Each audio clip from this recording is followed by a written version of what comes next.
23 మార్చి యొక్క విశిష్టత మనం చూసుకుంటే, ఈ రోజున వరల్డ్ మెటరాలజికల్ డే. సో, ప్రపంచ వాతావరణ దినోత్సవాన్ని మనం నిర్వహించుకుంటూ ఉన్నాం. ఎందుకు ఈ రోజున నిర్వహిస్తున్నాము అంటే, దానికి గల కారణము 23 మార్చ్ 1950న వరల్డ్ మెటరాలజికల్ ఆర్గనైజేషన్ ప్రపంచ వాతావరణ సంస్థని ఏర్పాటు చేసుకోవడం జరిగింది.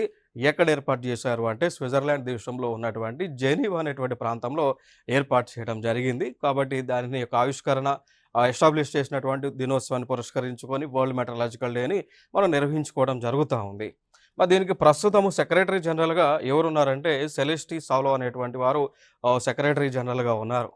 మరి ఈ యాస్పెక్ట్స్‌లో మరి ఇండియాకి సంబంధించి ఏదైనా వాతావరణ సంస్థ ఉంది అంటే, ఇండియాకి సంబంధించి కూడా ఒక వాతావరణ సంస్థ ఉంది. దాన్ని ఐఎండీ ఇండియన్ మెటరాలజికల్ డిపార్ట్మెంట్ అని పిలుస్తూ ఉంటాం. ఇది 1875లో ఏర్పాటు చేయడం జరిగింది. సో, ఇది మినిస్ట్రీ ఆఫ్ ఎర్త్ సైన్సెస్ పరిధిలో వర్క్ చేస్తూ ఉంటుంది. సో, ఈ ఇండియన్ మెటరాలజికల్ డిపార్ట్మెంట్ భారతీయ వాతావరణ సంస్థ ఏదైతే ఉందో, ఇది భారతదేశంలో ఎటువంటి విపత్తులు వచ్చినా లేదా వర్షాలు వచ్చినా, తుఫాన్లు వచ్చినా ఈ సంస్థ మనకి కంటిన్యూస్‌గా రిపోర్ట్స్ అనేటువంటివి ఇస్తూ ఉంది. సో, దానితో పాటు ఎర్లీ వార్నింగ్ సిస్టమ్స్‌ని, అదేవిధంగా ఎర్లీ వార్నింగ్ అలారమ్స్‌ని కూడా ఐఎండీ వారు మనకి తెలియజేస్తూ ఉంటారు.